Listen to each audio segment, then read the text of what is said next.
Hey now guys, what is happening? Good evening to you guys.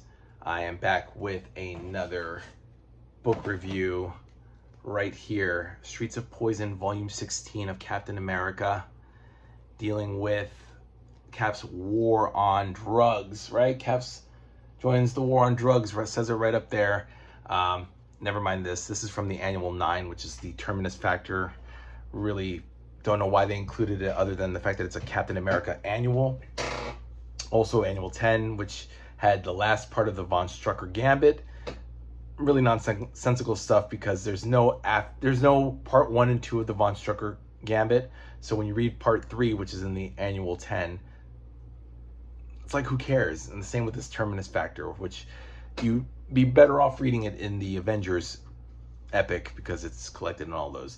This right here, Streets of Poison, is more primarily on Cap's war on drugs. Cap, unfortunately, gets addicted to drugs, not through any means of his own devising. You know, he doesn't snort or inject anything into himself. He merely is involved in an explosion, and this drug called ice gets into his lungs. He inhales it, and it absorbs into his blood, which has the super soldier serum, and that just makes him crazy. He becomes very un-Cap-like and more like US agent than he does Cap, and that doesn't bode well for the other people that he's helping. You know, this dude, it starts off with this dude Fabian Stankiewicz, if you can believe that, one of the tech crew for the Avengers, gets addicted to ice. And then Cap is like, you gotta leave because you're no good to us under the influence. But then Cap is a bit of a hypocrite in his own way because he's fighting this mission to figure out where this ice drug is coming from, the distributor, the supplier. And it turns out, of course, it's Kingpin and the Red Skull, who, of course, is in every goddamn fucking Captain America storyline since the 60s. You know, it's like Magneto is to the X-Men. It's like in the 60s, like X-Men had no enemy but Magneto and the Brotherhood of Evil Mutants. It just seems like all Cap does is fight the Red Skull. But I will say this, in this instance, whereas, you know, Magneto versus Red Skull was actually a pretty epic battle, Kingpin versus Red Skull is actually pretty fucking cool too.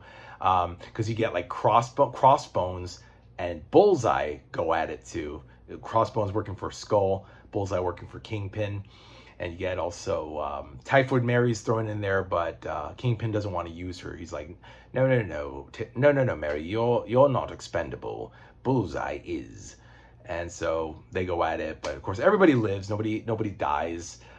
Black Widow gets into the game because she was like the only Avenger in town to help out. Of course, Cap is like pissed off. He's like, what? How dare you fucking, you know, this is my war on drugs, my war. I don't need help from anybody. And everyone's like, whoa, Cap, relax. Okay, we're trying to help you. By the way, Streets of Poison stretches from issue 372 to 378. So it's a 7-part storyline. And I like that it's not preachy. It's not a preachy storyline. You know, it's just the war on drugs, because here in America, we were going through a pretty awful crack cocaine epidemic in various cities. So this was Marvel's answer to what was happening back then and still going on to this day. Drugs is still a bad part of our society, but what can you do? Yeah, I mean, you get the Streets of Poison storyline. You get a lot of the Serpent Society. I mean, Cap has so many enemies. He doesn't need to fight the Red Skull all the time. But I do like the Red Skull, because the Red Skull is like a really evil son of a bitch. He's like right up there with Doctor Doom, Kingpin, Magneto. I love it. I love it. And it's funny how like Red Skull fights his Acts of Vengeance cohorts. You know, first it was Magneto, now it's Kingpin. It's like nobody likes Red Skull. Red Skull's like a fucking douche. But there's the Serpent Society, which I actually really liked. I like the variety of the snakes and the people involved.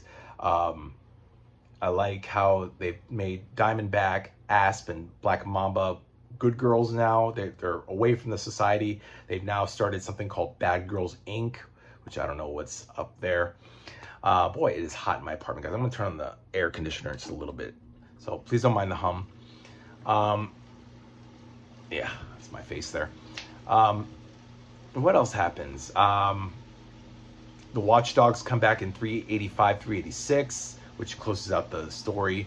I was shocked that Mike Farrell, the firefighter, the dude who lived at 569 Lehman Place with Steve in the brownstone, turns out to be a watchdog. And they torch this hip-hop record company, and they kill a guy in there, and he's like, consumed with guilt. And then U.S. agent joins them because it involves the Watchdogs who killed his parents. And Cap doesn't want to work with U.S. agent because he's a loose cannon. So much happens in this volume.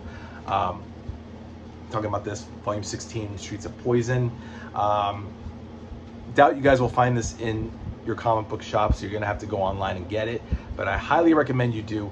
Actually, it's going to be coming out soon in reprints later this year. I forget when, but you'll get your chance to read this book in a couple months, guys, and I highly recommend it. This is the first print that came out in 2015 by R.R. Donnelley, so this is like one of the first publishers to produce the epics. And then, guys, I will say, and now, the next book I'm going to be reading starting tomorrow is Volume 17, The Superia Stratagem, which I don't know what the fuck that means. I know there's some villainess, a woman named Superia. I don't understand this cover, though. I don't understand what Thor and Cap are in. Is this like glue? Is this Doughboy? You know, the Arnim Zola creature? I don't know what this is. If you guys know, let me know in the comments down below. Volume 17 covers 1991 and 1992.